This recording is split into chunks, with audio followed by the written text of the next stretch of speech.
So last time we stopped at form is none other than emptiness, and emptiness is none other than form. Always have to remember the meaning of emptiness. To put it very briefly, really briefly, emptiness is everything comes into being due to conditional causation.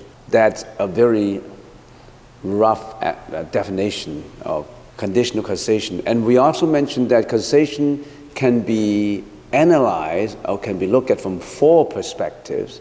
Dhammadhatu, conditional arising or conditional causation, karma, conditional causation, alaya, conditional causation, and taragata gabba or buddhadatta, conditional arising. And we already have finished dhammadhatu, arising. Now we should continue with karma, conditional causation or conditional arising. What's karma? Let's go back to the simple concept. What is karma? Karma is an accumulation of actions of the body, speech of the mouth, and thoughts of the mind. Everything you think, everything you act, everything you speak give rise to karma. And some people like to identify karma with energy. So your thought has energy, your action surely has energy, every word has energy. So watch your thinking, not just watch your action, watch the way how you think. Karma is an accumulation of actions of the body, speech of the mouth, and thoughts of the mind. And if we simply put the philosophy of karma in a sentence, we say, you will reap what you have sowed. We are the result of what we were, and we will be the result of what we are now. That means everything you do contribute causes and conditions for the future.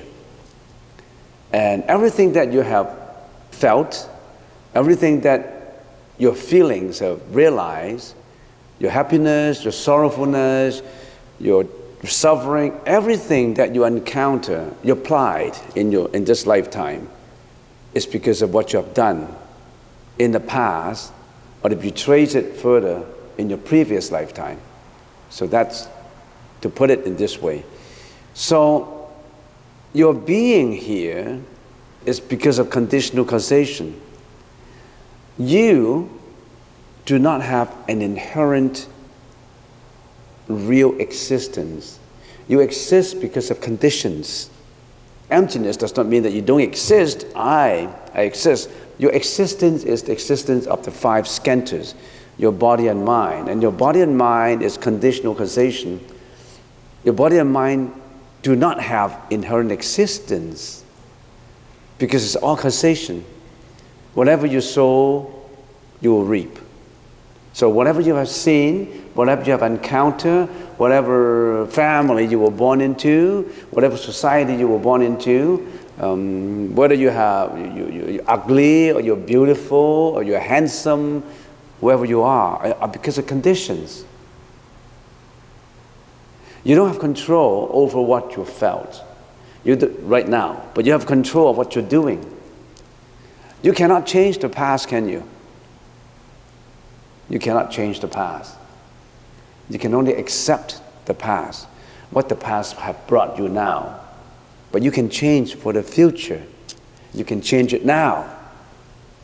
Very, very positive, very, very active, and very, very optimistic, because you can change it now. You can change your history, but you can change it now. The Dhammapada says all that we are is the result of what we have thought, acted, and spoken. A very famous writing. Karma is the law of cause and effect. The pain and happiness we experience are the result of our own deeds, thoughts, acting on each other.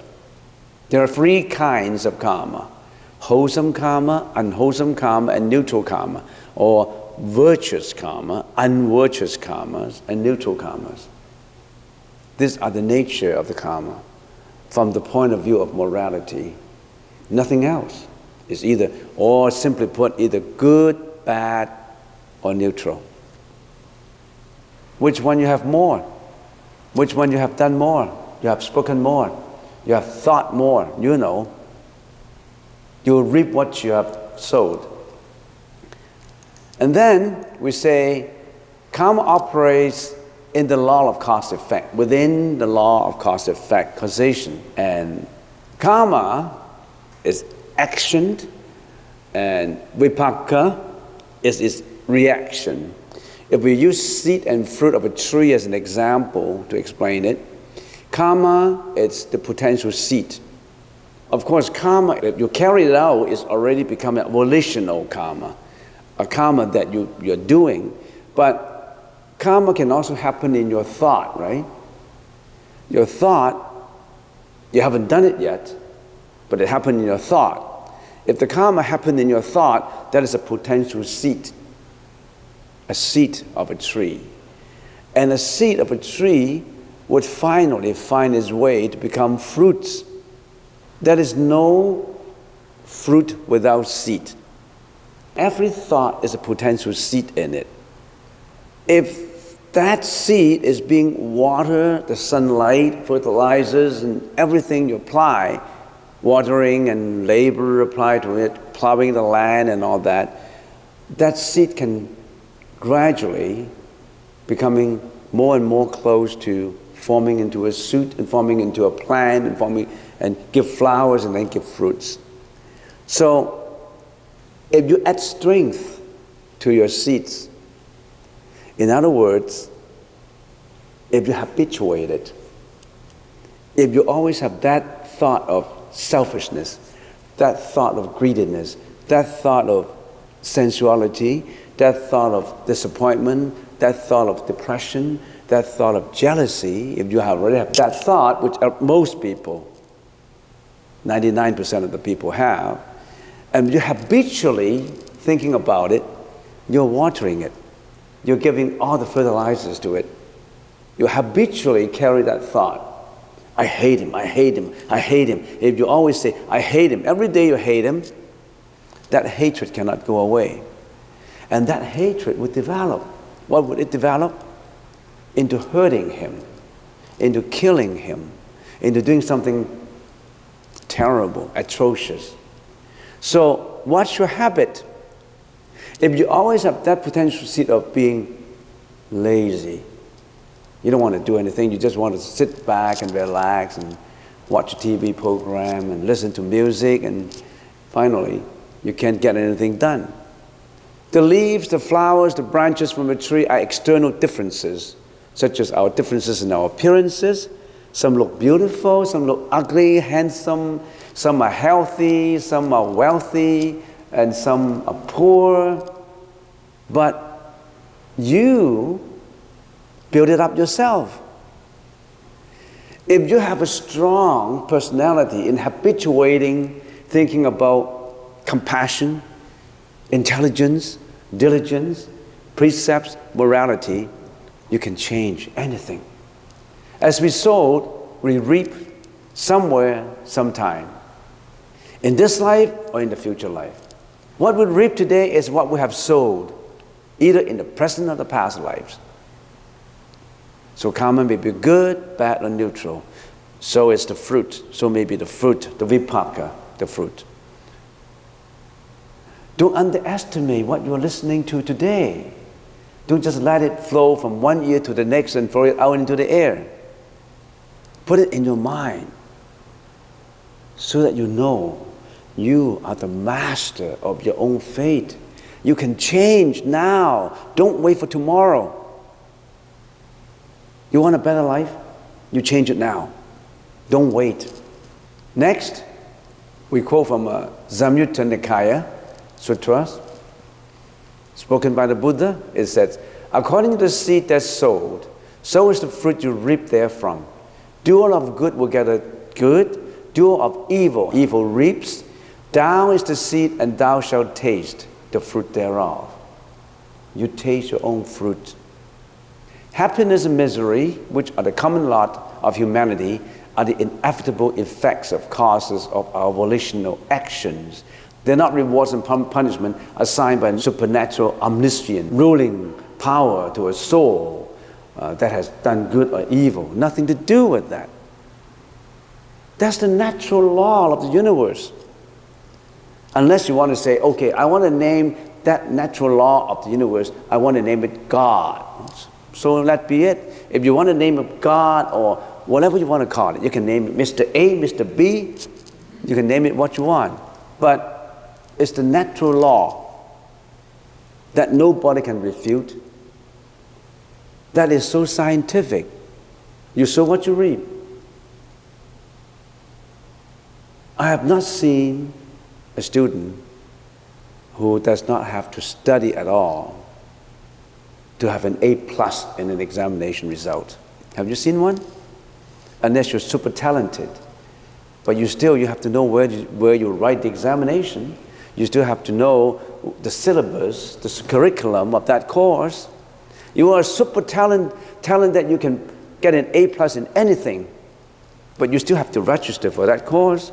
You still have to know the syllabus of that course. You still have to write the exam. No one can write the exam for you. You still have to do something to get the A+.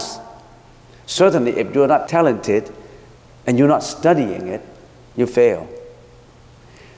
A youth truth seeker approached the Buddha and questioned him regarding this intricate problem of inequality of humanity. What is the cause? What is the reason, O Tathagata? He questioned, that we find amongst mankind, the short-lived and long-lived, the healthy and the diseased, the ugly and the beautiful, those lacking influence and the powerful, the poor and the rich, the low-born and the high-born, and the ignorant and the wise. The Buddha said, all living beings have actions as their own, their inheritance, their congenital cause, their kinsman, their refuge. It is karma that differentiates being into low or high states. It's karma. Classification of karma. We have reproductive karma, karma that conditions the future birth is reproductive karma. Supportive karma, it is neither good or bad, but it assists and maintains the action of the reproductive karma in the course of the lifetime. A moral supportive karma assists in giving health, wealth, happiness, and so on to the being born. An immoral supportive karma assists in giving pain, sorrow, etc. to the being born. And then there's also destructive karma. The potential energy of the reproductive karma could be nullified by a mere powerful opposing karma of the past or of the present, just as a powerful counteractive force can obstruct the path of a flying arrow and bring it down to the ground. Such an action is called destructive karma, which is more effective than the previous two. This destructive karma can be good or bad. So in other words, you were born in a poor family. There's a destructive karma, a supportive karma that you were born in a poor family. But you being poor, you have a very high degree of endurance. You have a high level of diligence. You want to change your life. You have a high intention. Every day you build up that intention. I want to be better. I want to improve. Or simply put, I want to be rich. Some people want to be rich, right? I want to be rich. And then, I'm not saying that Buddhism teaches you want to be rich, but that's just an example. I want to be rich. I want to make a lot of money. So you have that intention. Did you prepare yourself for it? You're going to have a preparation for it. You build up all the causes for being rich. You work hard. You have very good social skills. You have very good work skills. You try to learn. You get along with your supervisors. You get along with people around you. So you have intention, you have preparation, and you actually have the action. You carry out into action. Your finality would be you become rich. So it's all scientific. You make your own world. That everybody know, but who would act on it? Only the willpower person. Everybody know that you have to work towards something. But are you inspired to do it? Are you motivated to do it? Or do you motivate yourself? Motivation is two parts. Self-motivation and other motivation. If you don't have a self-motivation, then you depend on another motivation. It may work in both ways. I have a lot more to talk about karma. But time is up. And karma is a subject that is so elaborate, so intricate, that it requires days to talk about it. But I'm just giving you a summary. Or you can Google into it. What is karma? How to change it? You cannot change karma.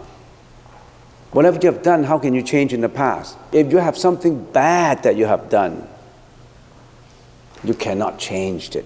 You have done it. How can you change it? But whatever good karma that you have done, if you continue of the force, the maturity rate, the maturity time of the good karma would overcome, would precede the bad karma. The bad karma comes much later or in the later life, because the force of the present good karma takes over. So you cannot change whatever in the past, but you can change your present. It's up to you. As I always mention, take that first step. Don't wait for tomorrow. Now, you can do it right now. Make your determination to be better, to do better, to change.